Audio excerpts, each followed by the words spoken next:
The voice came out of the cold, without warning. Please don't cry. You can borrow my dad. Audrey stopped breathing for a moment. She had been staring at the frozen lake, watching her breath rise and disappear, when those words struck her chest harder than the winter air. She turned slowly. A little girl stood in front of her, wrapped in a thick jacket almost too big for her small body. A knitted hat with tiny bare ears sat low on her head, snow clinging to her boots. Her eyes were wide, honest, and unafraid. Audrey Whitestone sat frozen on the iron bench, unable to speak. It was Christmas Eve. Loring Park was quiet, covered in fresh snow that softened every sound. The city beyond the trees glowed with holiday lights. Warm windows, laughter, music drifting faintly through the air. But the bench was cold. Audrey wore a perfectly tailored gray coat, a scarf wrapped neatly around her neck, her gloves smooth and expensive. Everything about her looked controlled, successful, untouchable. And yet, she was completely alone. Beside her sat a silver-wrapped box, tied with a ribbon, a gift from her company, celebrating 10 years of leadership, a luxury watch, a symbol of achievement.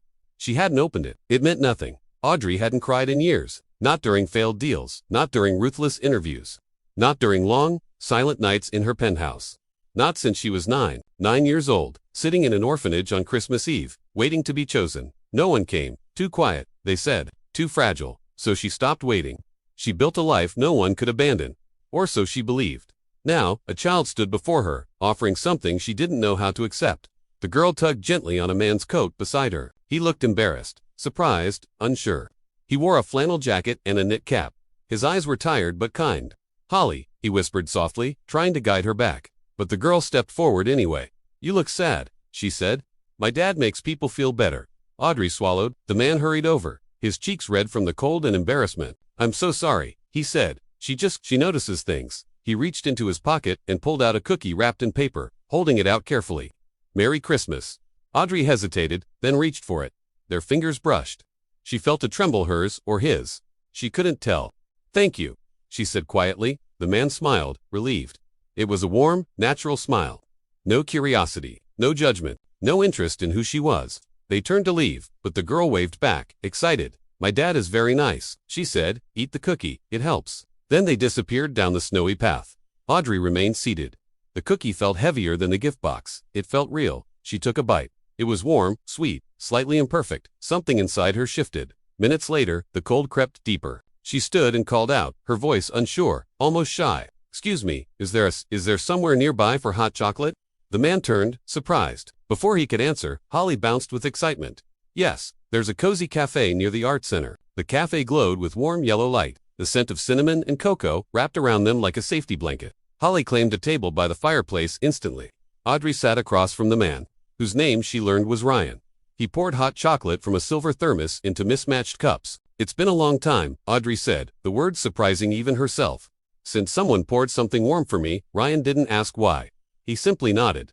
They talked softly. About nothing, and about everything. About a cardboard star Holly had made. About a tiny, lopsided tree in their apartment.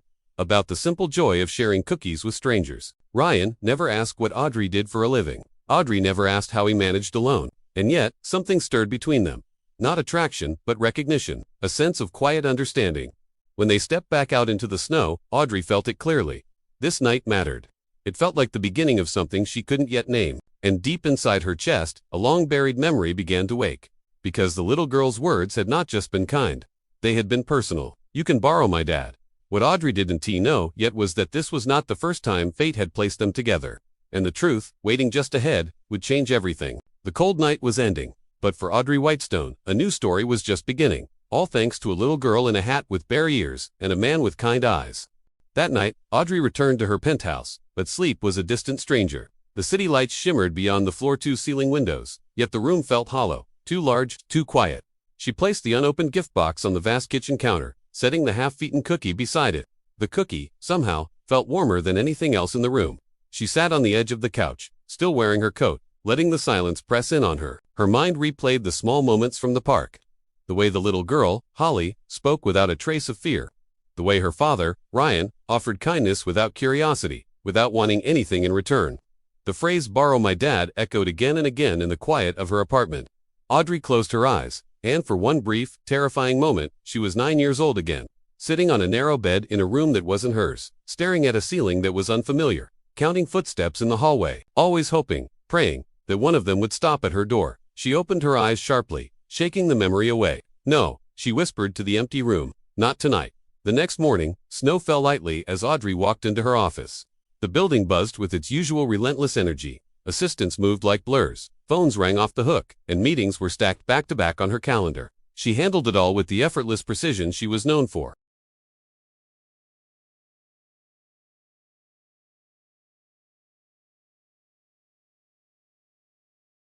If Ryan was out in the cold, handing out cookies again.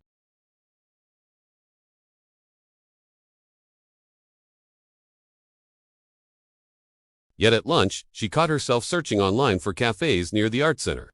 Just looking, she told herself that evening, her phone buzzed. A message from an unknown number.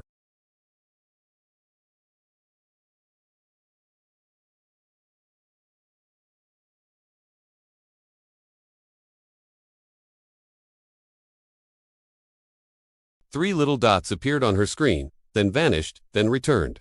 Would you like to get coffee sometime? No pressure.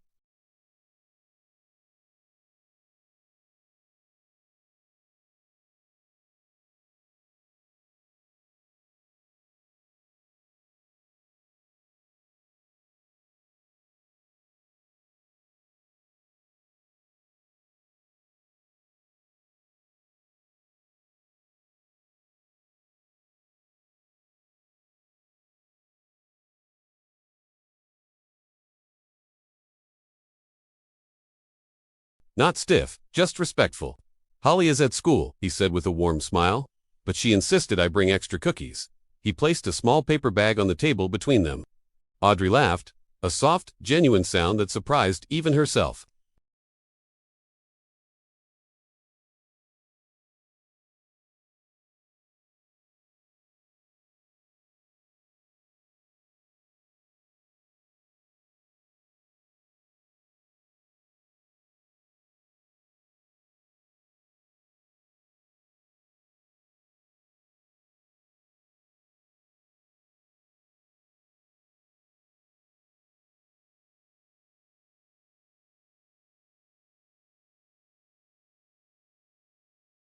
After coffee, they stood outside on the snowy sidewalk, caught in that awkward moment of not knowing how to say goodbye. Holly would really like to see you again, Ryan said, breaking the silence. She doesn't forget people easily. Audrey felt a warmth bloom in her chest, pushing back the persistent chill.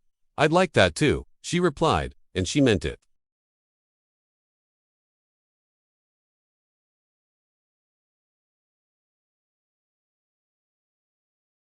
He was getting materials together for a children's theater project he hoped to launch in the new year. Something built on kindness. Something that gave kids a voice. One box belonged to his late mother. As he opened the dusty lid, papers and old photographs spilled out. His fingers paused on a thin manila file.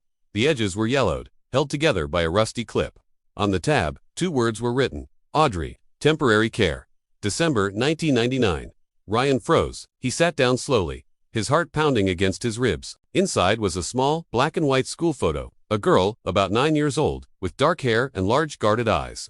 There was a sadness in them, too heavy for someone so young. A memory rushed in like a blast of cold air. That winter, his mother, a foster parent, had brought home a quiet girl, who stayed for just 1 week.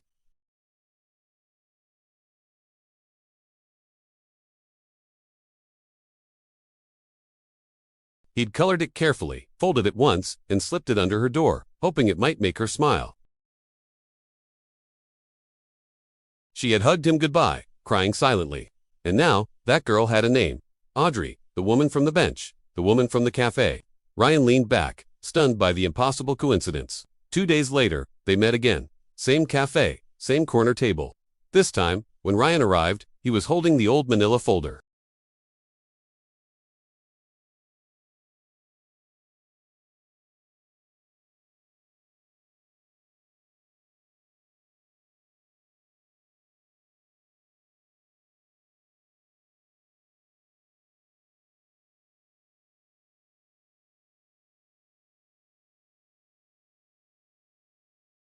I kept that drawing, she whispered, her voice trembling. I folded it and unfolded it so many times, it eventually tore. She exhaled a small, shaky breath that was half laugh, half ache. It was the only thing that made me feel seen. Ryan smiled, his eyes full of a gentle understanding. You deserved Christmas, then, you still do. Something inside Audrey cracked open. Not with a loud shatter, but with a quiet, profound shift. For a moment, neither of them spoke, the unspoken history filling the space between them. Then Audrey whispered, her gaze distant, "I never thought anyone remembered me."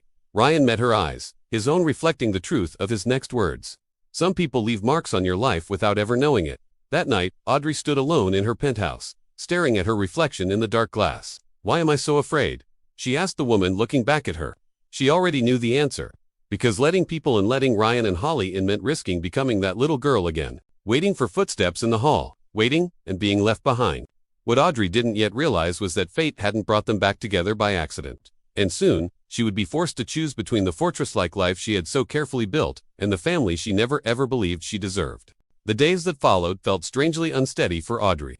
At work, she was the picture of composure making decisions, leading meetings, and answering investors with the calm authority she had perfected over years. But inside, something felt fragile, exposed. Every night, she found herself replaying small moments, Ryan wiping a smudge of cocoa from Holly's chin, the way he listened, truly listened, without ever interrupting her. The way he never rushed her silences, letting her thoughts gather at their own pace. It was a simple, quiet attention that both soothed and frightened her, because comfort, for Audrey, had always been a dangerous territory. Ryan was struggling, too. He'd wake up some nights, staring at the dark ceiling, wondering if he had imagined the connection, the spark between them. He was a single father with an income that was anything but stable, living in a small apartment with a tree outside that leaned just a little too much. Audrey, on the other hand, lived in a world of glass and steel. Her life was a skyscraper, and his was a brownstone. People like her didn't choose people like him. It was a harsh reality he'd learned long ago. And yet, there was Holly. Holly noticed everything. One evening, as Ryan was at the sink washing dishes, suds up to his elbows, Holly sat at the kitchen table, coloring with intense focus. "Daddy," she said, without looking up from her drawing, "you like Miss Audrey." Ryan froze, the sponge still in his hand. "What makes you think that?" he asked, trying to sound casual. Holly finally looked up, her expression serious. "You smile when you say her name," she replied matter-of-factly, "and you check your phone a lot." Ryan turned around slowly, leaning against the counter. He decided to meet her honesty with his own. "Do you like her?" he asked. Holly nodded seriously. "She needs us." The words landed softly but with a surprising weight. Ryan didn't reply. He simply turned back to the sink, his hands trembling slightly as he returned to washing the dishes. A week later, Ryan's theater project for underprivileged kids reached its first big milestone. The rehearsal room was buzzing with a chaotic, beautiful energy. Children from all walks of life, some from foster homes, some perpetually overlooked, some painfully shy, and others bursting with untamed energy filled the space. Ryan watched them rehearse scenes filled with kindness and imagination, their voices filling the room with hope. For the first time in months, he felt a genuine sense of optimism. This was what it was all about. That feeling lasted until the next morning. An anonymous blog post appeared online, and its headlines spread like wildfire. Accusations, vague comparisons, screenshots, cropped and manipulated to suggest theft. The post claimed Ryan's play was a blatant copy of another, more obscure production. By noon, his sponsors were getting nervous. By evening, one of them had frozen their funding. Ryan sat at his kitchen table, staring at his phone, the screen a stark white glow in the dim room. He knew exactly who wrote it. A former collaborator, a man eaten up by bitterness and dishonesty. But knowing the truth didn't stop the damage. He didn't respond publicly. Instead, he printed new stacks of scripts, stapled the pages together, and prepared for the next rehearsal. His hands shook, but he kept working. Across the city, Holly was sitting in Audrey's office, drawing quietly on a spare notepad. Suddenly, she looked up, her little brow furrowed with worry. "Miss Audrey," she said, "people are saying my dad stole a play." Audrey's heart dropped, but she kept her voice calm. "Where did you hear that, sweetie?" she asked gently. "Kids at school," Holly replied, her voice small, "but they're wrong. My dad doesn't even take pencils from hotels that aren't his." That was enough. That simple, unwavering faith was all Audrey needed to hear. She said nothing more to Holly, but that evening, she made a call to her legal team. Within 24 hours, a detailed statement was released. It was a masterclass in controlled demolition. It included draft timestamps, witness accounts, and a full trail of correspondence that proved Ryan's work was original. The anonymous writer was exposed. Their claims dismantled piece by piece. Funding was not only returned, but a few new sponsors, impressed by the thorough response, also came on board. The apology email from the disgraced collaborator arrived before sunrise. Ryan stared at the screen, stunned into silence. Then, his phone rang. It was Audrey. "Did you do this?" he asked, his voice quiet. "I did what anyone should have done," she replied, her voice steady. Ryan swallowed, the emotion thick in his throat. "I'm not used to being protected," he admitted. There was a pause on the other end, and then Audrey's voice, softer now, "Neither am I that night." Audrey sat alone in her high-rise office, staring out at the glittering city lights. Something had shifted, fundamentally. She had crossed a line she'd spent her entire life reinforcing. She had cared, openly and fiercely. She had acted not out of professional obligation, but out of personal conviction, and that terrified her more than any hostile takeover ever could. Meanwhile, Ryan was tucking Holly into bed. As he smoothed her blanket, she whispered, "Daddy, Miss Audrey is part of our family now, right?" Ryan's hand stilled as he brushed her hair from her forehead. A warmth spread through his chest. He looked at his daughter, this incredible little person who saw the world with such clarity. "Let's just see what tomorrow brings," he said softly. But tomorrow arrived with a new kind of fear. At school, a classroom discussion about different types of families turned cruel. When Holly proudly said she lived with just her dad, another child's careless laughter filled the air. "Your mom must have left you," someone sneered. The words were like tiny, sharp daggers, and they cut deep. That afternoon, Holly didn't come home. Ryan searched their small apartment, his calls growing more frantic. Panic began to rise in his chest, hot and suffocating. He checked with neighbors. No one had seen her. His voice broke as he finally called Audrey. "Holly's gone." Audrey was already in her car before he finished the sentence. "I think I know where she is," she said, her own voice tight with dread. Snow was beginning to fall softly, blanketing the city in a quiet white. The park was empty, the usual sounds of children playing replaced by a hushed stillness. And there, on the very same bench where they had first truly connected, sat a small figure, curled inward against the cold. "Holly," Ryan ran to her, dropping to his knees on the damp ground. "Why did you come here, sweetheart?" Holly looked up, her face tear-streaked and pale. "I wanted to see if someone was still waiting," she sniffed. "Waiting like you did for me." Ryan's chest tightened, the words hitting him with the force of a physical blow. He pulled her into his arms, holding her tight as if to shield her from all the hurt in the world. "You never have to wait alone," he whispered into her hair. Audrey knelt beside them, the professional mask she wore so well completely gone, tears spilling freely down her cheeks. "I'm here," she whispered, her voice choked with emotion. Holly turned and clung to her, burying her face in Audrey's coat. The three of them stayed there for a long moment, a small, huddled island in the quiet, snowy park. Back at the apartment, the warmth slowly returned, seeping back into their bones. Blankets were wrapped around shoulders, cups of hot cocoa were held in trembling hands. For a while, there was only a comfortable silence.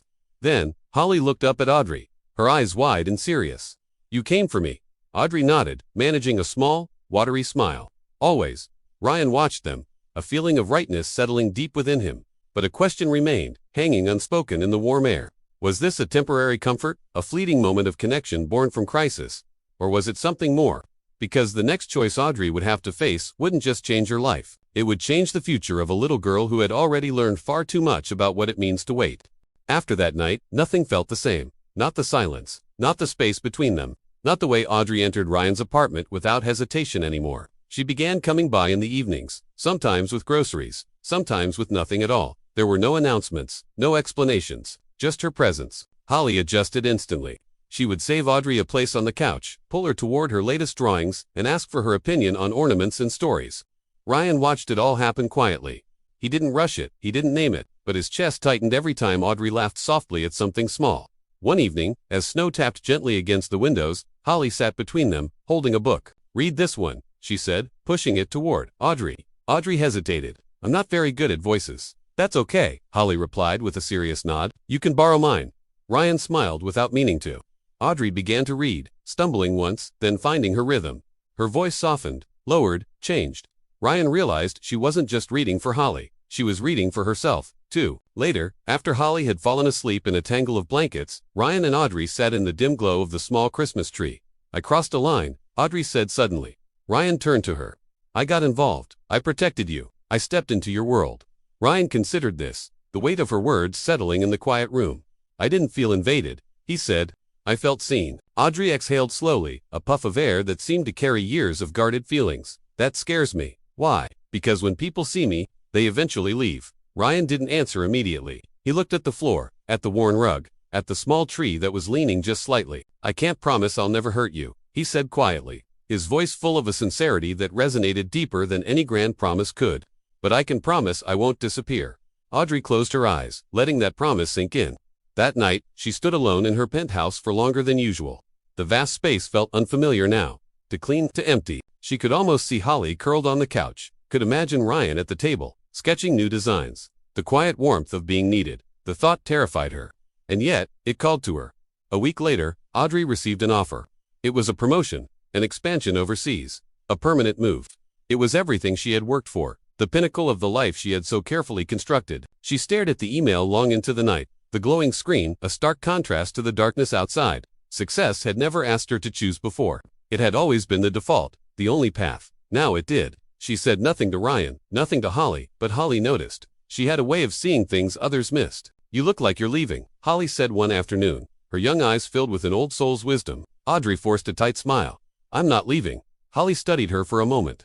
"That's what people say before they do." The words pierced Audrey like tiny icicles. That evening, she walked alone through the park, the cold air biting at her cheeks. The bench was there, waiting silently. She sat where she had once sat alone, a stranger to the life she now found herself a part of, and she remembered Holly's innocent offer from so long ago. "Borrow my dad." She realized then that Holly had never been offering her a man, a partner. She had been offering her safety, and Audrey had taken it. But keeping it, that would mean choosing differently than she ever had before. The next night, the local theater hosted a small performance for families. Audrey sat in the front row, her hands clasped in her lap. Holly stood center stage, glowing under the warm lights. When she spoke her final line, her clear voice filling the space, the room fell completely still. "When I'm lost," Holly said, her eyes finding Audrey's in the crowd, "I borrow light until mine comes back." Audrey felt tears finally spill, not from sadness, but from a profound sense of recognition. She was the one who had been lost. She was the one borrowing light. After the show, Holly ran to her, her face flushed with excitement. "Did you see me?" "I saw everything," Audrey whispered, her voice thick with emotion. Ryan approached, watching Audrey carefully, sensing the shift in the air. They stepped outside into the cold, their breath misting in front of them. Audrey spoke before fear could stop her. "I was offered a move. Overseas." Ryan nodded slowly, his expression unreadable. "Congratulations." "I haven't answered yet." Ryan waited, giving her the space to find her words. "Because I don't know how to choose anymore." Ryan looked at her then, really looked at her. Seeing past the successful executive to the woman standing before him. "Choosing people is never wrong," he said softly, "even if it's hard." Audrey trembled slightly. "I don't want to hurt her." Ryan gently placed a hand over hers, his warmth a steady anchor in the cold night. "Staying isn't hurting. Leaving without the truth is." That night, Audrey packed nothing. Instead, she sat at her sleek, empty desk and wrote an email, declining the offer. Her hands trembled, but as she pressed send, something inside her steadied. A foundation she never knew she was missing settled into place. The next morning, she arrived at Ryan's apartment early. Holly opened the door. Her eyes widened, and a slow, knowing smile spread across her face. "You stayed," she said, not as a question, but as a simple, powerful fact. Audrey knelt down to her level. "I chose Holly," hugged her tightly, burying her face in Audrey's shoulder. Ryan stood behind them, watching, breathing deeply. And for the first time, Audrey felt something entirely unfamiliar. Not fear, belonging, but even as Audrey chose them, even as she embraced this new, fragile sense of home, life was preparing one final test. One that would demand more courage than success ever had. The days after Audrey's decision felt calm on the surface, but calm can often be deceptive. Ryan was the first to notice it. Audrey smiled, she laughed with Holly, she showed up to rehearsals, and she was present. But sometimes, her eyes would drift away, her gaze lost somewhere in the distance, as if she was bracing for an impact she couldn't see. It was as if she believed peace was a fragile thing, something that could only ever be temporary. Ryan understood that feeling all too well. One afternoon, while Holly was at school, Audrey joined Ryan at the rehearsal space. The large room was buzzing with energy. Children ran across the floor, practicing their scenes, laughing when they forgot their lines, and inventing new ones on the spot. Their youthful creativity filled every corner. Audrey watched them quietly, a small, thoughtful smile on her face. "You've built something really beautiful here," she said, her voice soft. Ryan just shrugged, a humble gesture that was so characteristic of him. "It was already here," he replied. "I just gave it some room to grow." Audrey studied him for a long moment, tilting her head slightly. "You never try to impress anyone, do you?" she asked, a note of wonder in her voice. A faint smile touched Ryan's lips. "I'm too busy trying to be honest." That honesty, as much as she admired it, also scared her, because honest, genuine things were the ones that hurt the most when they were lost. That evening, the calm was officially shattered. A message arrived on Audrey's phone. It was an email marked urgent. A board member was requesting a private meeting. She recognized the tone, the timing. This wasn't a casual check-in. This was the other shoe dropping. The next day, Audrey found herself sitting in a polished, impersonal conference room, facing 3 executives from her company. They spoke carefully, their words chosen with precision. They were polite, of course, Concern had arisen, they said. They mentioned her public involvement with a small nonprofit project, her association, as they called it, with a man who had recently been involved in a public controversy. Even though the issue had been thoroughly resolved, they were worried about the optics, the brand image. Audrey listened in complete silence, her expression unreadable. Finally, one of the men said what the others had only circled around. Your image matters to this company, Audrey. It's a significant asset. Audrey calmly folded her hands on the gleaming table. Are you asking me to step back from my personal life? She asked, her voice steady. The response was just as measured. We are asking you to consider your priorities. That night, Audrey returned to her sprawling penthouse. She stood in the dark, looking out at the glittering cityscape below. Once, she would have agreed instantly. Without a second thought, she would have protected the company, protected herself, and cut ties without hesitation. It was what she had always done. But now, the very thought of it made her chest ache with a profound sense of loss. So, she did something different. She drove to Ryan's apartment. Holly was already asleep when she arrived. Ryan opened the door, his face immediately clouding with concern.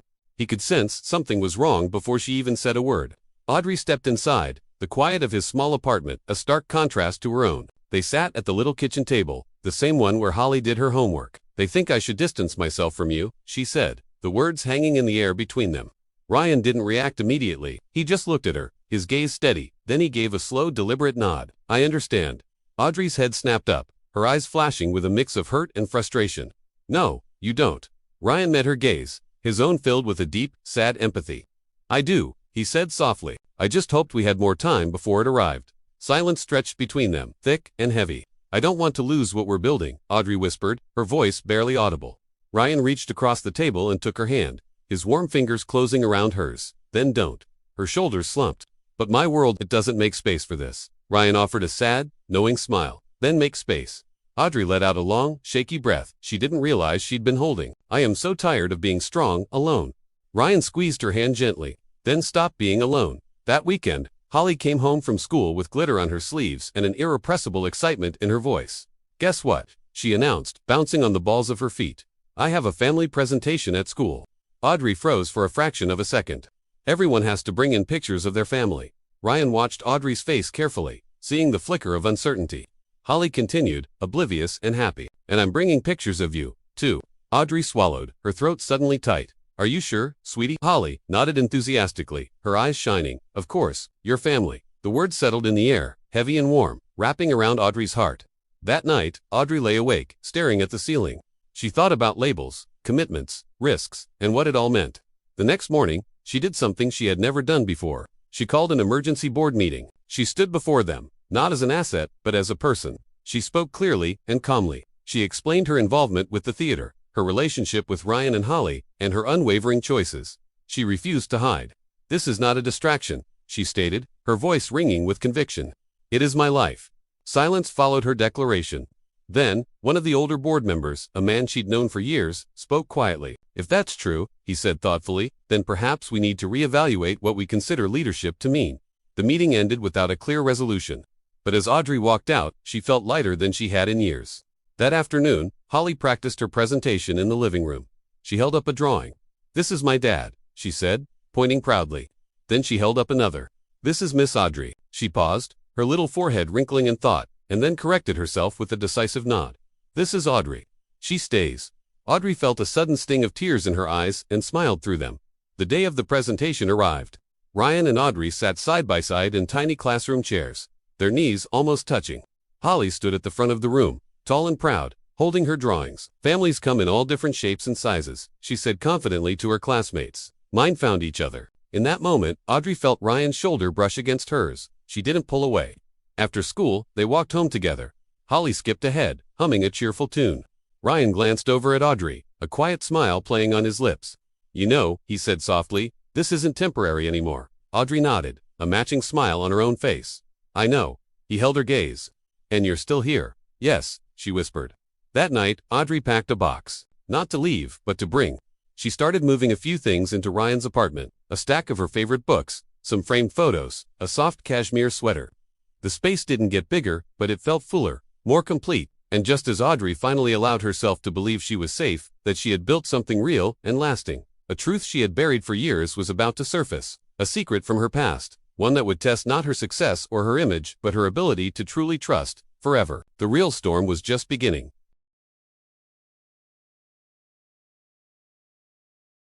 It arrived quietly, almost imperceptibly, in the small, everyday habits that weave a life together.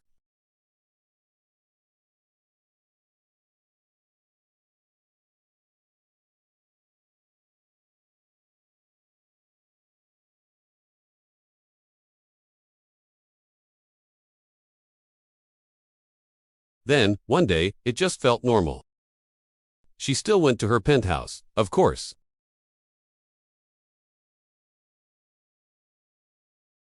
She still led high-stakes meetings, her voice calm and authoritative, her presence commanding the room.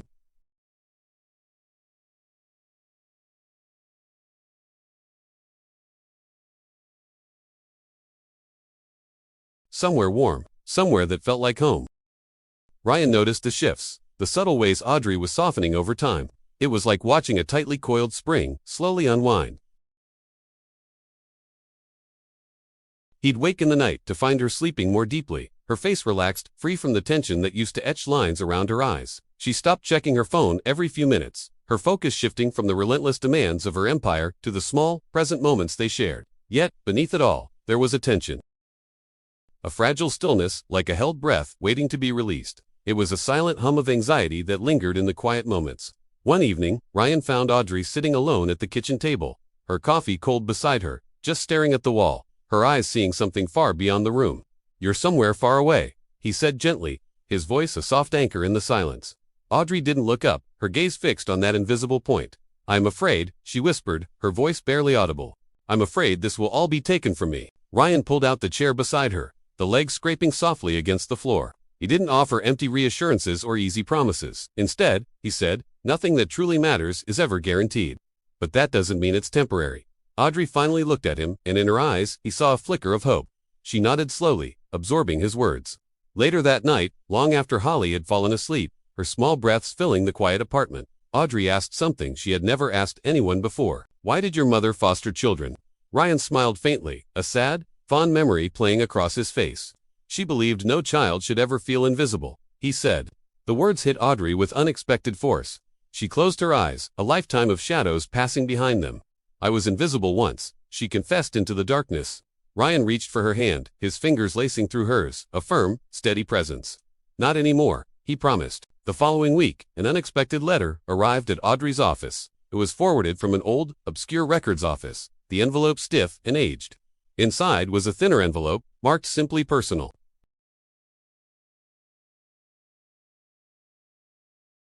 Audrey stared at it for a long time before her fingers, trembling slightly, broke the seal. The letter was short, clinical. It confirmed details about her early childhood she already knew. A string of temporary placements, a missing record here, a closed file there. It was the sterile bureaucratic summary of a forgotten life.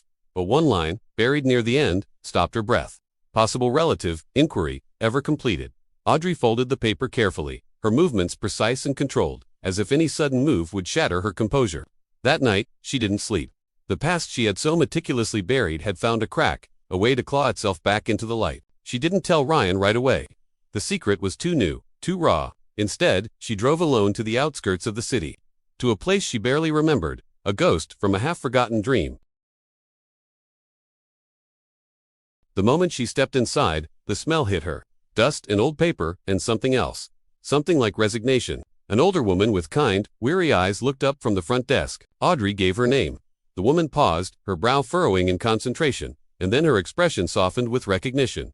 "I remember you," she said, her voice gentle. Audrey swallowed against the lump forming in her throat.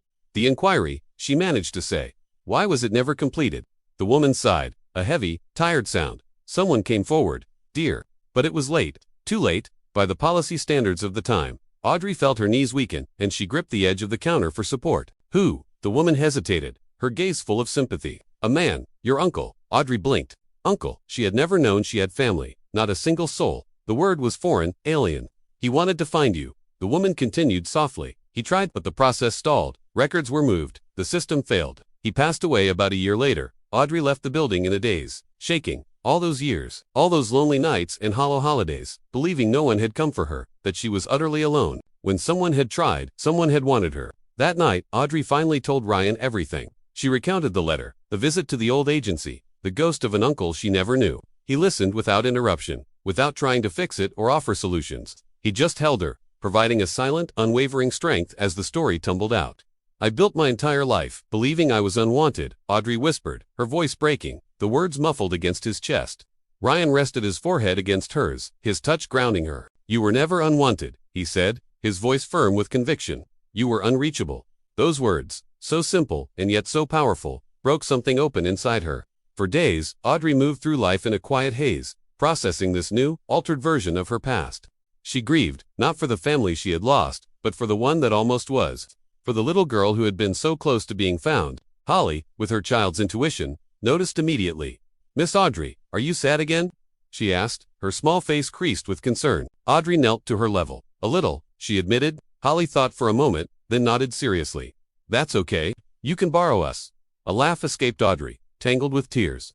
The next weekend, they returned to the park, to the bench where their story had begun. It was dusted with a fresh layer of snow, clean and white.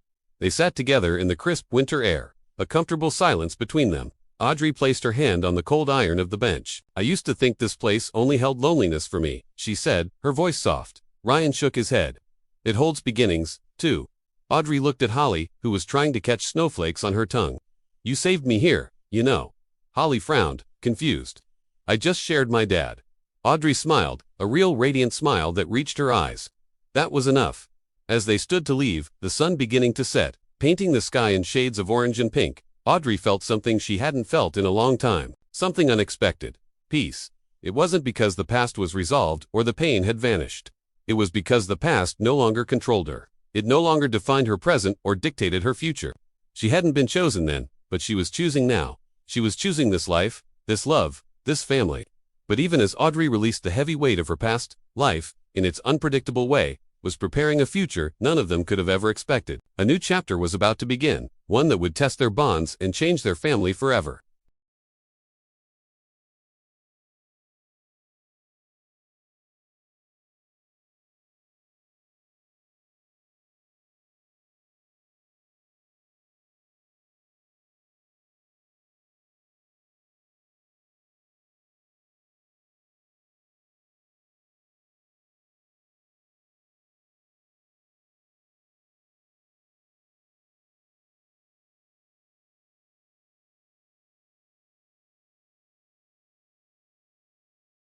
The subtle, almost imperceptible flinch that used to accompany any mention of the future had vanished.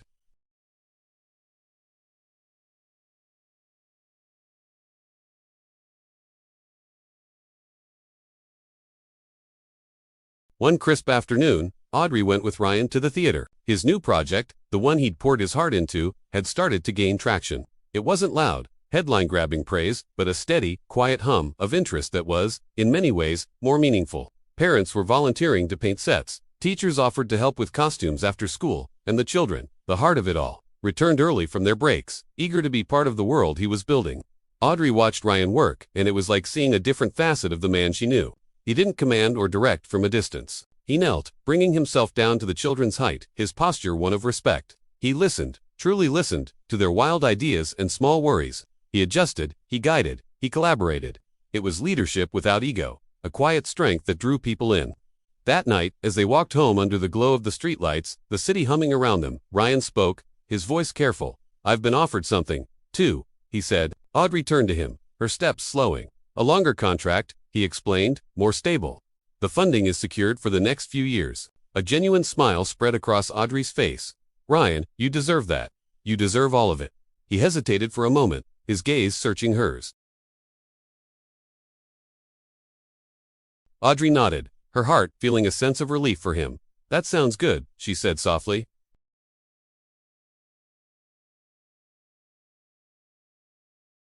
Audrey stopped walking. The sounds of the city seemed to fade into the background. Ryan watched her closely, his expression a mixture of hope and apprehension.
You're pale, he said, standing up. Are you okay?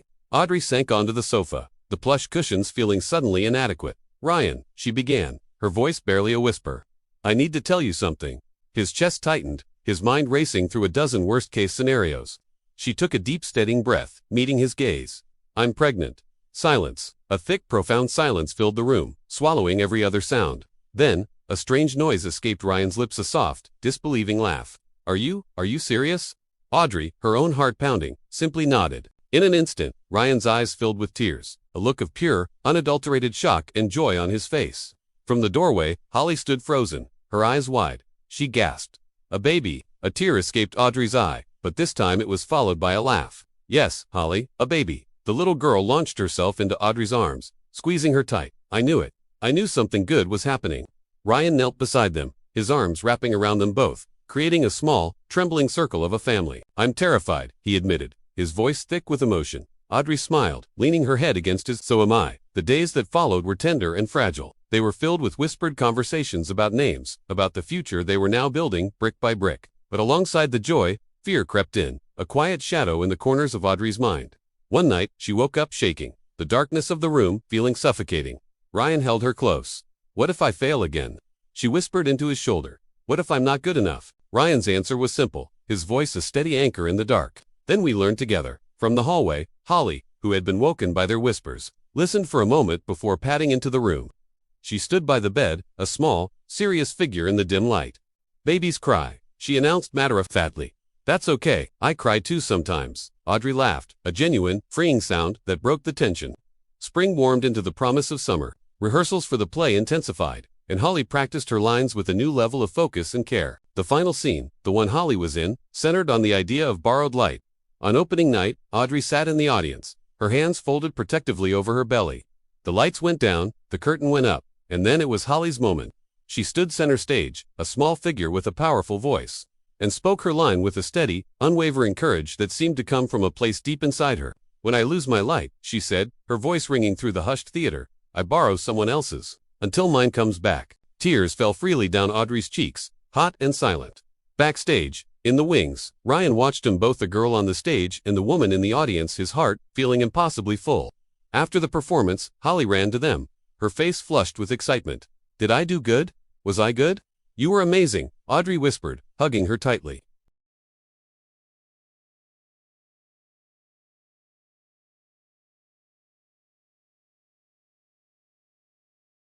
Audrey nodded, a sense of peace settling over her. Yes, we are.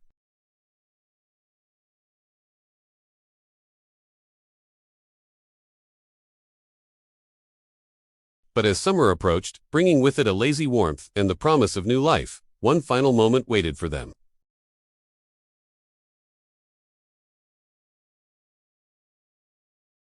Summer arrived, and with it came the heavy blanket of heat in those long, lingering evenings. Our windows stayed open, inviting in the sounds of the street kids laughing, cars passing, the distant hum of the city. Life just felt louder, more present. But while the world seemed to speed up, Audrey was slowing down.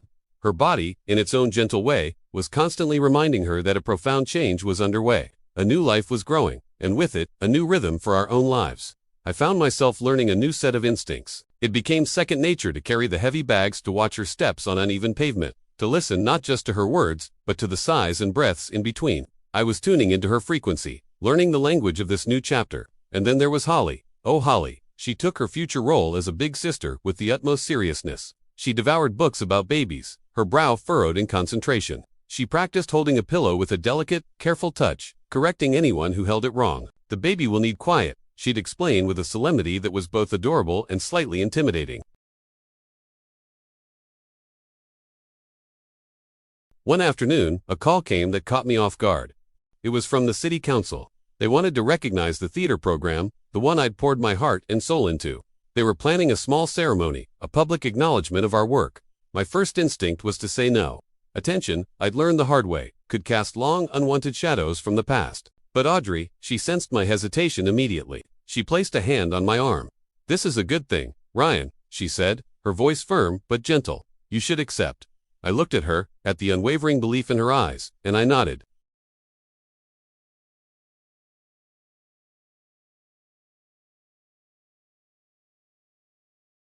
Audrey sat beside me, one hand resting protectively over her belly.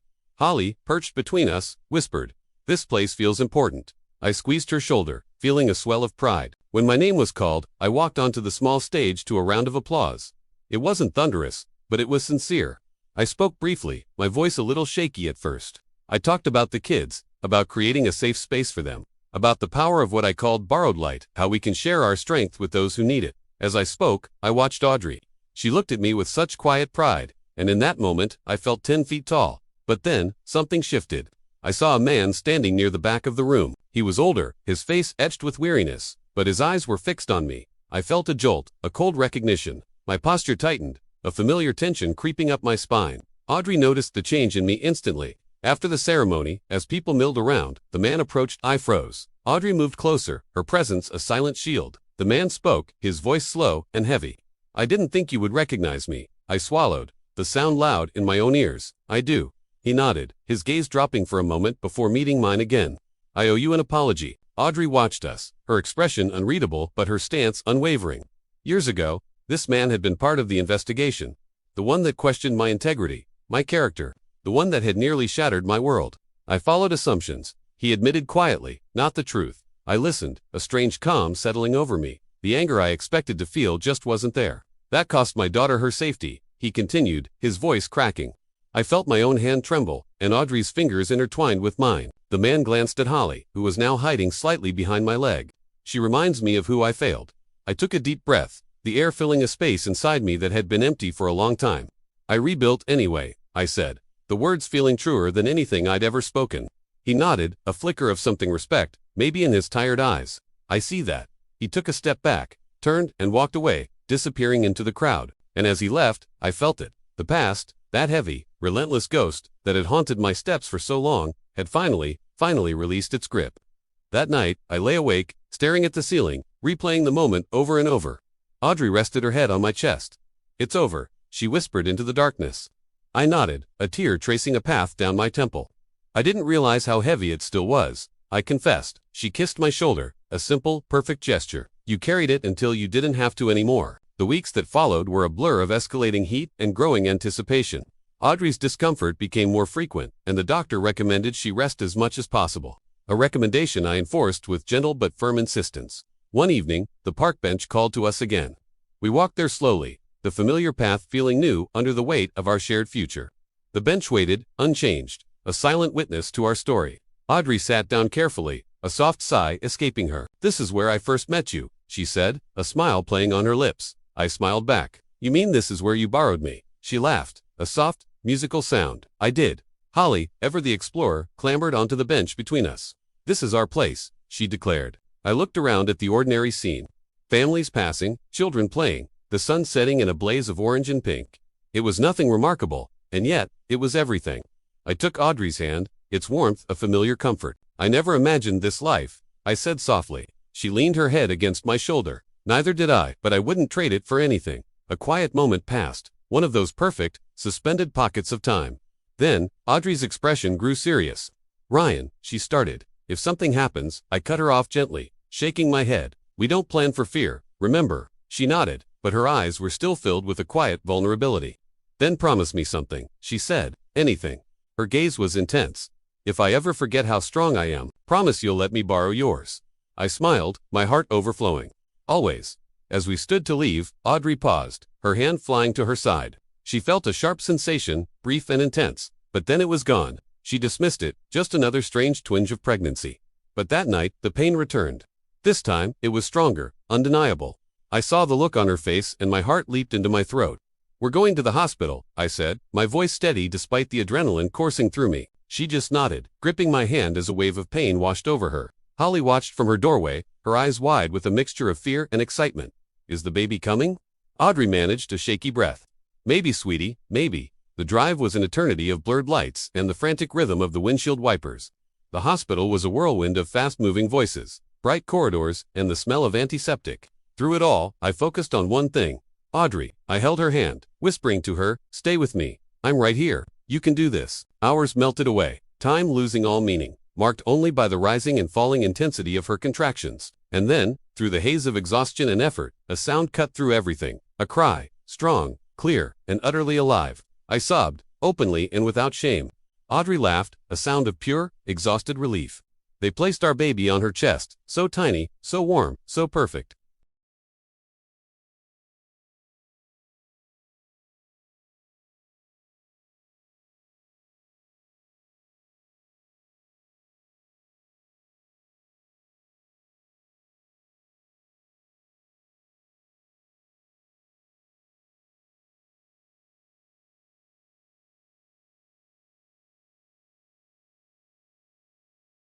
We had borrowed light, borrowed strength, and even borrowed each other.